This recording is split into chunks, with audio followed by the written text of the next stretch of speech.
Kenyan MPs have started scrutinizing the provisions of a bill aimed at regulating and taxing the fast-growing digital currency trade in the country. Now, the Capital Markets Amendment Bill 2022 seeks to introduce taxation of crypto exchanges and digital wallets. If approved, the Kenya Revenue Authority, KRA, will be able to tax the more than 4 million Kenyans, actually around 6.1 million, who own cryptocurrencies. This would mean that Kenyans will pay the capital gains for the increased market value of cryptos when they sell or use the digital currencies in a transaction.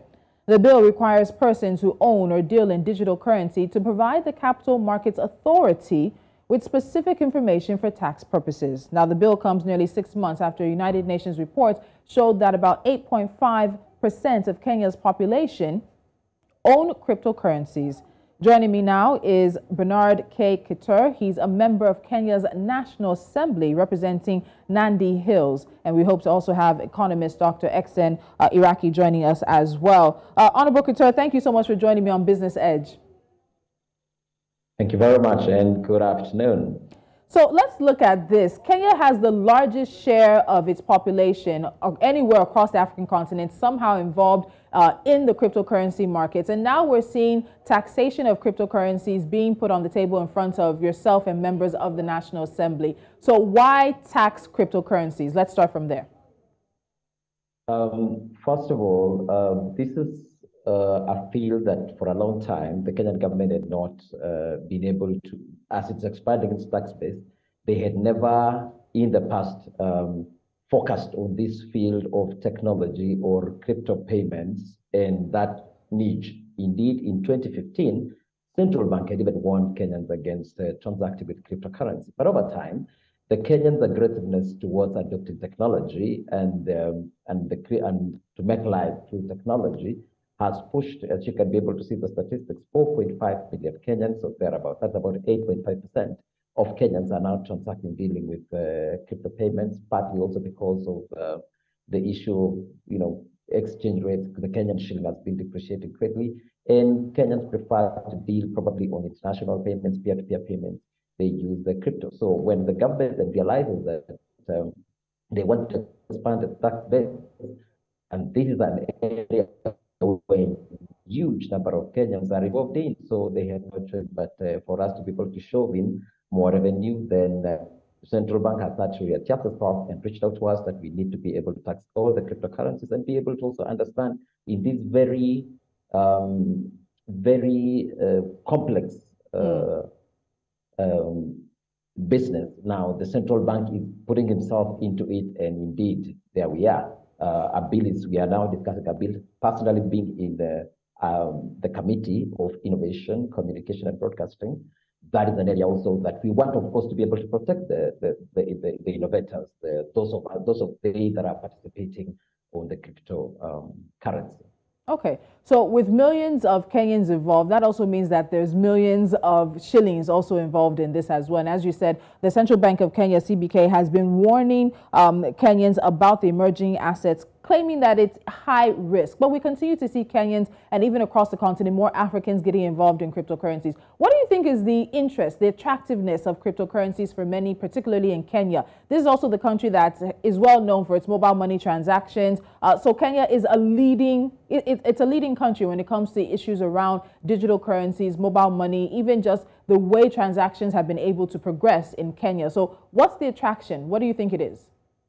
I think when you go back a bit, when you look at the statistics that are done by Visa, actually Kenya leads at 56% in terms of the Visa, card payments. That is in the recent past, of course, followed by Nigeria at 14%.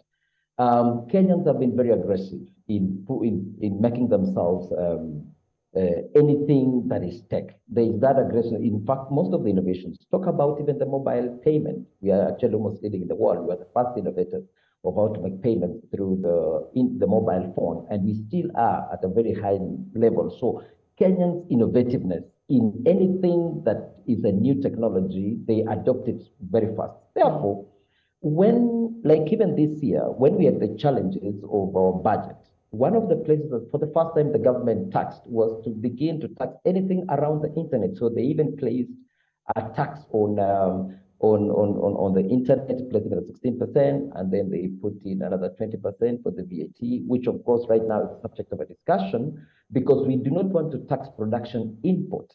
We want the output. And then when we realize that most of the transactions right now are happening on the crypto, and as I indicated, the reason why most Kenyans use the cryptocurrency, one, is because of our shilling that has been depreciating vis-a-vis the dollar. So people prefer to use this as a model of digital currency. Right now, we have several banks that are also have even placed applications to our central bank because they want to be given license to do digital banking in Kenya. Some of the innovative things that are happening within our country. So because of that urge, as I said, we realized, the Kenyan government realizes that the taxation that they got when they began taxing the internet was quite sufficient enough. We even went ahead and even taxed the smartphones. Some of the things, the reason why you had the new government that has come in place, has said that we'll be able to even manufacture our own more smartphones in due course, because 70% of Kenyans access the internet, and they even transact these digital payments by their phones, way in the villages. There is this grace across.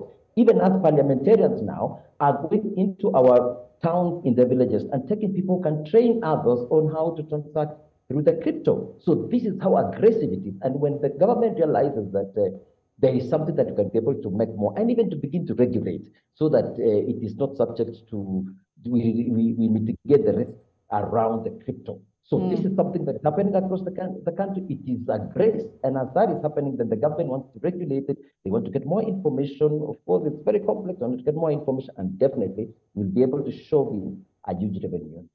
All right, so let me bring in my other guest joining me right now. Economist Dr. XN Iraqi is joining me on this conversation as well as Kenya moves to tax cryptocurrencies. Dr. Iraqi, we're looking at this conversation, and some of the critics of this have said that Kenya actually does not have jurisdiction to be able to tax cryptocurrencies. That, of course, that this is because there's no jurisdiction over decentralized platforms, so that the taxes will only be exercised on unsuspecting users on centralized exchanges. So before I go back to Honorable Couture, let's look at the legality. Can Kenya legally tax cryptos, or will it just be a sort of segment of the cryptocurrency market that Kenya can really push this tax on? I think that's an interesting question, because at the end of the day, people are attracted by cryptocurrency because of its secrecy.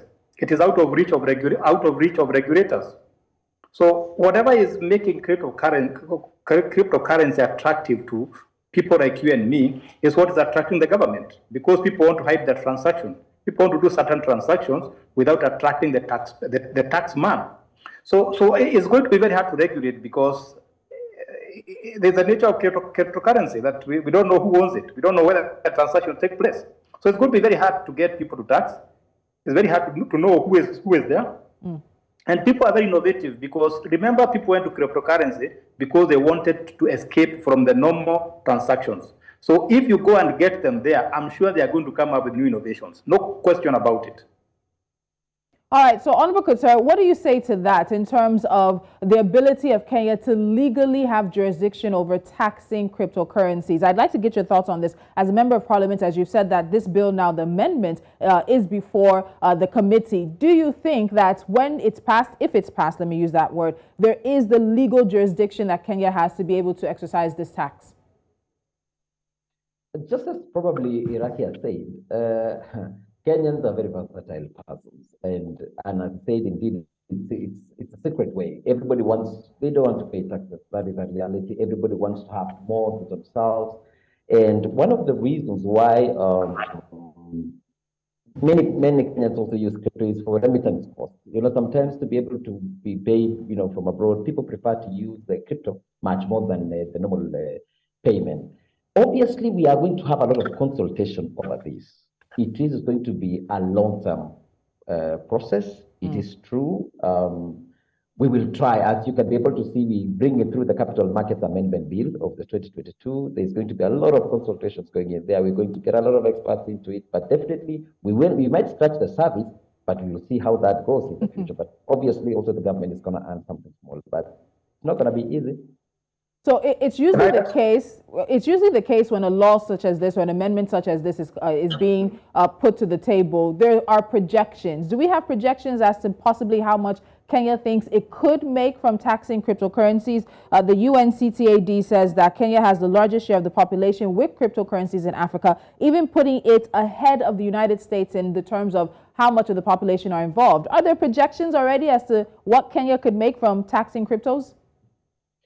This is a statement that this is a conversation that just began the other day because of some of these. When the new government came into place, as I said before, they are looking at various ways of expanding the taxes. So this is a conversation that has just come in. In fact, it has been tabled in our committee just recently, I think last week. So it is. It will be a bit preemptive for me to be able to give the statistics as to how much we're expecting out of it. But clearly, when you see as it stands, the funds that we receive from remittance from abroad, of course, it depends on Kenyans abroad and many other currencies, both of which would include even some of these payments that come from abroad, all of them combined somewhat, has been able to be higher than combined agriculture and tourism, all combined, which used to be the highest earners of our country. So obviously we know there is a percentage, but I will not be able to place in an estimated figure as we speak at the moment. But obviously it will be significant enough to be able to plug in the gaps that we have currently in our budget. All right, Dr. Iraki, Honorable Couture says that the number should be significant enough. So let's look at what the amendments involve. So the amendments will impose a 20% excise tax on all crypto transaction fees and transaction taxes similar to the excise duty charged on bank transactions. So if passed, Kenyans who sell or use cryptocurrency will be required to pay capital gains tax or income tax to the Kenya Revenue Authority. And the bill provides that where the digital currency is held for a second period not exceeding 12 months, the law relating to income taxes shall apply, or for a period exceeding 12 months, the law relating to capital gains tax shall apply. On the face of it, Dr. Iraki, does this look like a good proposal, particularly to help Kenya with increasing tax revenue and also in a way get into sort of regulating cryptocurrency usage in the country? I think what the MP is not telling you is that recently the central bank brought in the digital readers into its ambit of regulations. So if you are digital render, you are now controlled by the central bank, and we can see the transactions we are making, and the government can now be able to get taxes from them. He's also not telling you that recently we started paying digital taxes from digital transactions by big companies like Amazon, Google, Apple, and so on. So I think the government has already a test case of how they can get that money from the digital readers, so from digital readers and those digital taxes. But the biggest question is how we are going to get the traders in cryptocurrency. Remember, there's a sort of mystery and a lot of secrets around cryptocurrencies.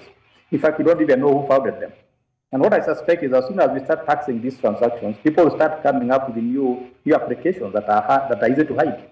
And the biggest question I have is if a platform is located in another country like Europe or Yugoslavia or Ukraine, how do you tax it as a Kenyan taxman? It's not going to be easy. But I think the government has tried with these two digital lending platforms and these digital taxes, and probably the government has found it is working, and they probably want to get some more money from such transactions. In my opinion, it makes sense for government to benefit from innovations, but innovators are always ahead of the government. And you see that happen as soon as we start taxing these digital currencies or cryptocurrencies.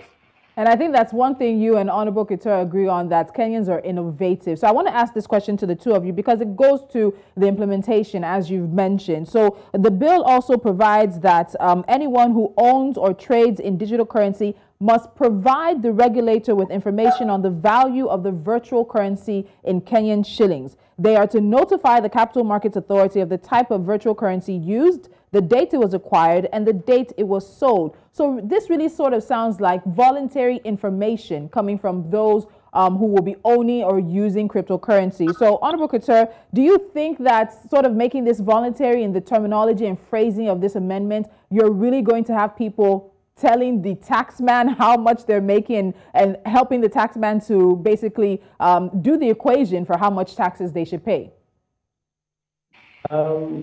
let me start forth that even right now, for ordinary businesses, not all Kenyans have been able to be declaring their taxes, even in the physical things that we currently have, the normal taxations like the small business persons up and about. I know the government has been trying to see a way of taxing them. So I do know some particular players will be able to probably follow the law, want to follow the law, and it will be a very small percentage. I do agree 100% that the government has tested these monies from taxing, talk about the FB, the Facebook tax, the ads therein, the taxing of anything around the internet, there are about applications that have been there. So I think it is a trial. Obviously, we will be able to show in a little bit for the beginning. As time goes by, as Kenyans, I know, will keep on innovating and hiding some of these things, the regulation will keep on, adjusting. However, the issue that I have is sometimes the high level of taxation. You cannot be able to tax the online thing the way you tax the physical ones. Like the other day, I had a big problem when you say that you're taxing 15% VAT, and then again, probably you come up again and say 20% excise duty. In the past, according to, of course, Iraqi used to be my lecturer in the past, and what I was made to understand is excise duty is supposed to be a prohibitive tax, it's a sin tax. So sometimes that's like you're prohibiting us to use. So the conversation around it will be also, we have to look at the consideration on the taxation, the level of taxation of these items. If it is going to be slightly reasonable and there will be incentives, then that will put in more Kenyans into the tax bracket. But otherwise, obviously, it will be, a cut and rats most game. But we will be able to show in a few.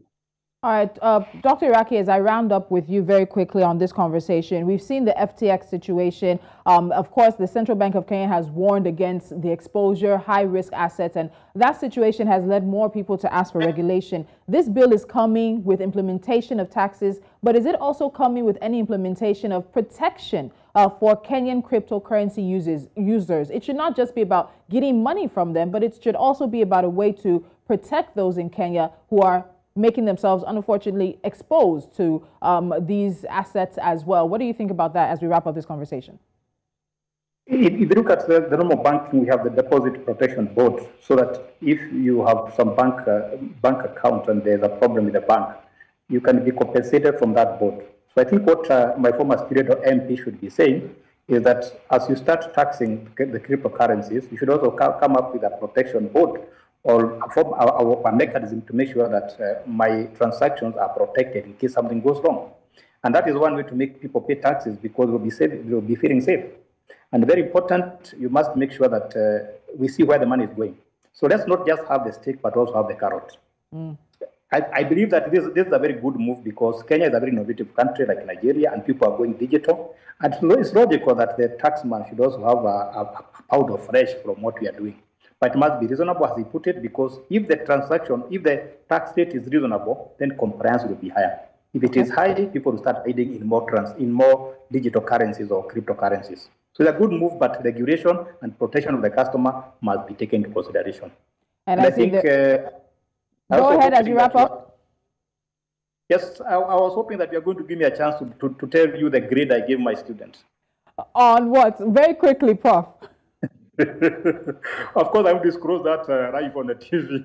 But all right, don't worry. We'll have that in camera. All right, thank you very much, gentlemen. It's a really interesting conversation, one that I believe many other African countries are also looking to implement. Honorable Bernard K. Couture, member of Kenya's National Assembly for Indi Hills, and economist Dr. Kenyan Iraqi joining me as we look at the conversation around Kenya moving to tax crypto transactions. Of course, it's right now in front of the committee, so there are going to be updates as it comes along. Thank you so much, gentlemen.